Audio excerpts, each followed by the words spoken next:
علی کے گھر میں عباس آئے. مولا امیر المومنین جناب عباس کی سیرت کی کتابوں میں لکھا ہے کہ علی عباس کو بچپن میں بھی مردوں سے لڑاتے تھے. ویسے لوگوں کا دستور ہے نا کہ جو بچہ ہے اسے بچے سے لڑاؤ تاکہ تلوار اٹھانی ڈھال رکھنی یہ سیکھ جائے. مولا علی جناب عباس کو بچپن میں بھی عرب کے مردوں سے لڑایا کرتے تھے. اب اتنے واقعات ہیں. ایک دن خود مولا امام حسین علیہ السلام جنگل میں جا رہے تھے کیونکہ جناب عباس مولا امام حسین کے غلامی میں تھے تو ساتھ رہتے تھے. تو جنگل میں شیروں کی آواز آئی. مولا حسین نے روکے کہا عباس مجھے لگتا ہے کہ شیر کسی انسان کی تلاش میں ہے, کہیں انسان شیروں نے گھیرا تو نہیں. اتنا کہنا تھا غازی اجازت لے کے جنگل میں گھس گئے. اور جب مولا حسین پہنچے تو عباس شیروں سے جنگ کر رہے تھے. مولا حسین نے گھوڑے کی زین میں بیٹھ کے لفظ کہا یا زیغم الملائکہ, او فرشتوں کے شیر, یا زیغم الملائکہ, اے فرشتوں کے شیر. عباس اس آسمان بلندی کا نام ہے. پڑھے لکھوں کے گھر میں پڑھا لکھا ہونا بڑا مشکل ہے. ان پڑھوں کے گھر میں کوئی پڑھا لکھا ہو جائے تو یہ آسان ہے. جہاں سارے ہی پڑھے لکھے ہوں پھر وہاں کوئی پڑھا لکھا ہو یہ بڑا مشکل ہے. جس گھر میں نبوت کا سورج ہو, جس گھر میں امامت کا چاند ہو, جس میں حسن کا چاند ہو, جس میں حسین جیسا کریمی کا چاند ہو, وہاں اپنے آپ کو قمر بنی ہاشم کہلوانا.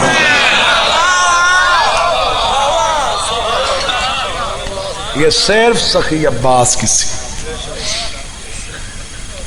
بہادری کی اعلیٰ مثال مولا امیر المومنین کے شاگرد جناب حسن کے شاگرد. بعض بندے کہتے ہیں کہ شاید جناب حسن لڑنا نہیں جانتے تھے اس لیے صلح کو ترجیح دی.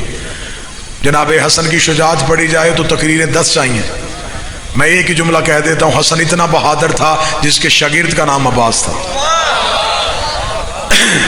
جنگ صفین میں جیسے گھات فرات خالی کروایا ہے حسن نے.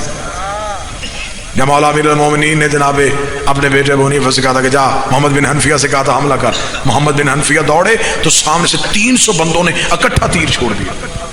اب 300 تیر سامنے سے آ جائے تو رکنا مشکل تھا. محمد بن حنفیہ تھوڑا سا آگے بڑھے, آگے بڑھ کے جب تیروں کی بچھاک دیکھی تو محمد بن حنفیہ یوں ہٹے. ہٹتے ہوئے محمد بن حنفیہ کو حسن نے دیکھا. حسن بجلی کی تیزی سے گھوڑے کی زین پہ آئے. جناب حسن کے چہرے پہ نقاب تھا. یوں قریب سے ایسے نکلے جیسے ہوا نکل جاتی ہے, ایسے نکلا تھا. محمد بن حنفیہ نے دیکھا یہ حسن چلے گئے.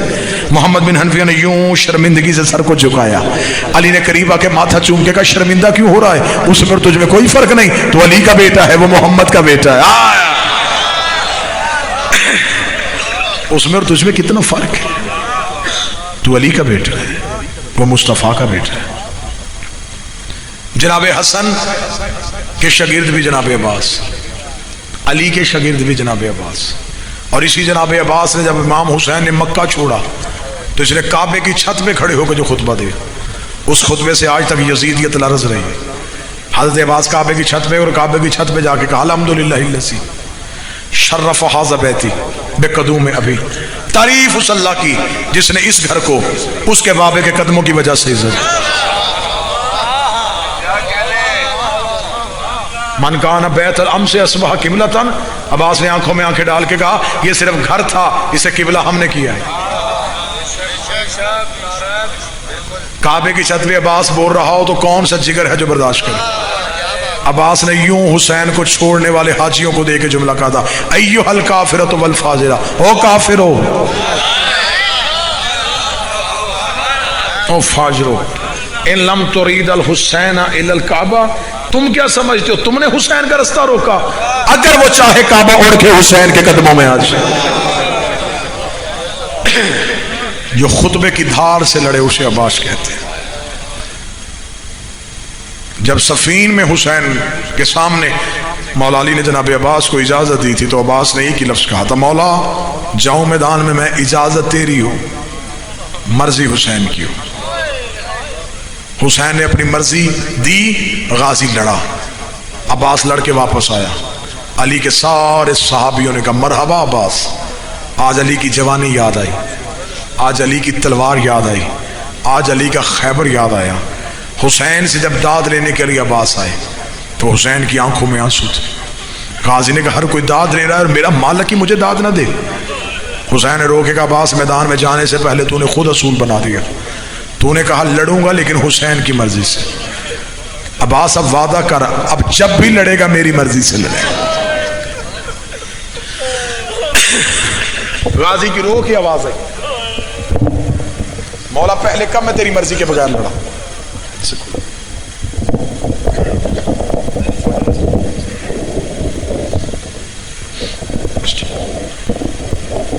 مولا پہلے کب میں نے تیری مرضی کے بغیر لڑائی کی. حسین نے کہا نا عباس یہ وعدہ ہے کہ اب جب بھی لڑے گا میری مرضی سے لڑے گا. اتنی وفا کی ہے عباس نے سیدوں کے ساتھ. میں ابتدائی مصائب میں ایک عمل بتا دیتا ہوں. مشکل سے مشکل دعا قبول نہ ہوتی ہو نا, ایک عالم ربانی کا دیا ہوا عمل ہے. بیٹی لے کے عباس کے علم پہ جاؤ, بیٹی عباس کے علم پہ بٹھا کے خود ہاتھ باندھ کے کہنا غازی بیٹیاں تو قاتل بھی واپس نہیں بھیجتے. مولا میں تیرے علم پہ بیٹی اس لیے سفارشن بنا کے لے کے آیا ہوں کہ تو حسین کے پاس سکینہ کو سفارش بنا کے لے کے گیا. تجھے اپنی سفارش کا واسطہ میری سفارش قبول کر لے. تو علم نہیں چھوڑے گا اور غازی دعا قبول کرے گا. عباس کسی کی بیٹی کو روتے ہوئے نہیں بھیجتا. آج ہماری بہنوں پہ مصیبت آجے بس ٹھیک, وہ علم عباس پہ جا کے کہتی ہیں مولا میرا بھائی مصیبت میں, مولا میرا بھائی خطرے میں. اسلام آباد دور دراز کے ماتمی اور مجھے بول کے بتاؤ ہماری بہنوں کو عباس پہ اتنا مان ہے. پھر احمد شاہ جی غازی کی اپنی بہنوں کو غازی پہ کتنا مان, کتنا مان تھا سیدوں کو عباس پہ.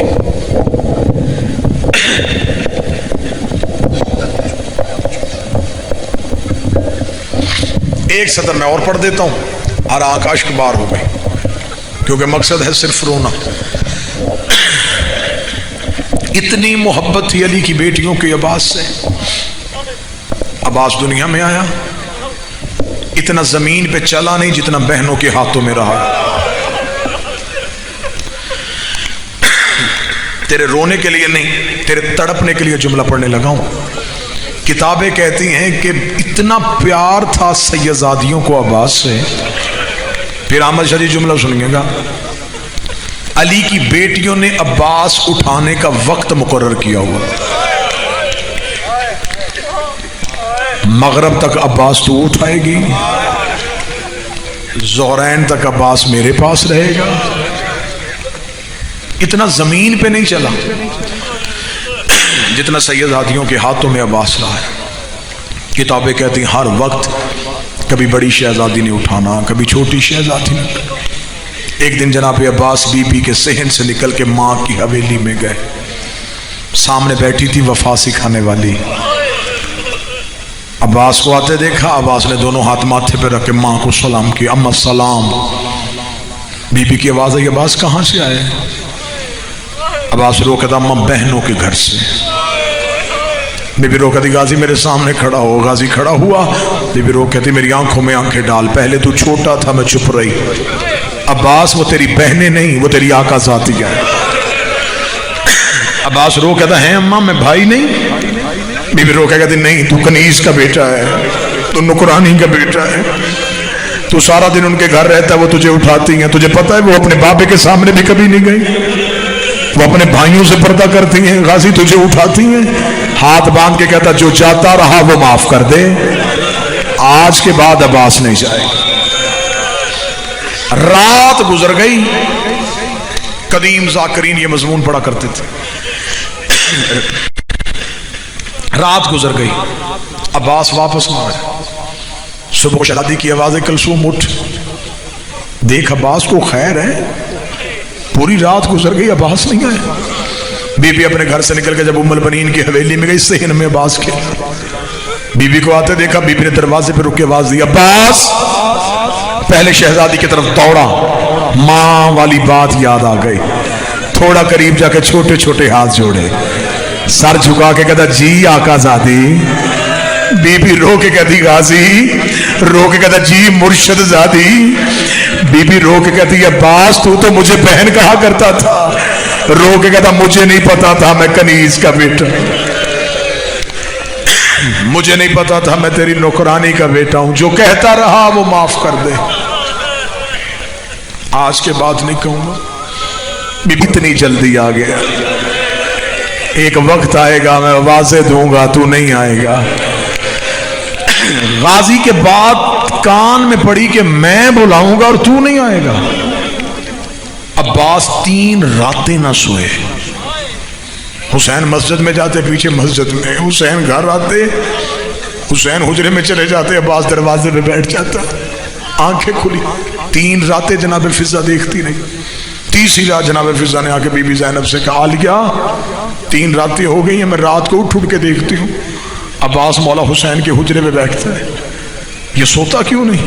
بی بی کی آواز ہے بلانا میرا عباس۔ عباس بلایا، جھکی ہوئی نظریں بی بی کے حجرے میں، جی اب بی بی، جی آقا زادی۔ عباس سر اٹھا، غازی نے سر اٹھایا، آنکھیں کھول۔ عباس نے آنکھیں کھولی، بی بی نے عباس کی آنکھوں کی سرخی دیکھی، سویا کیوں نہیں؟ عباس کی آنکھوں میں آنسو، انہوں نے کہا تھا میں بلاؤں گا تو آئے گا نہیں۔ علی کی بیٹی نے عباس کی کلائی پکڑی، حسین کے حجرے میں جا کر کیا کہا تو نے میرے غازی کو؟ 3 راتیں ہو گئی ہوں میرے عباس کو جاگتے ہوئے۔ حسین نے روکے گا عباس کیوں نہیں سویا؟ روکے گا مولا خود ہی تو کہا تھا میں بلاؤں گا تو نہیں آئے گا۔ حسین نے کاندھے چوم کے کہا تب تو زندہ نہیں ہوگا، عباس مدینہ نہیں ہوگا، عباس جنگل ہوگا، حسین تنہا ہو جائے گا۔ اتنا مان تھا سیدوں کو عباس پہ کہ جب 10 محرم یہ کہہ کے بی بی نے آنکھیں بند کر کے ٹھنڈی آہ بھر کے کہا صدقت امیر المومنین، صدقت امیر المومنین، سچ کہا تھا میرے بابی علی نے۔ عباس نے کام کے کہا بی بی کیا کہا تھا؟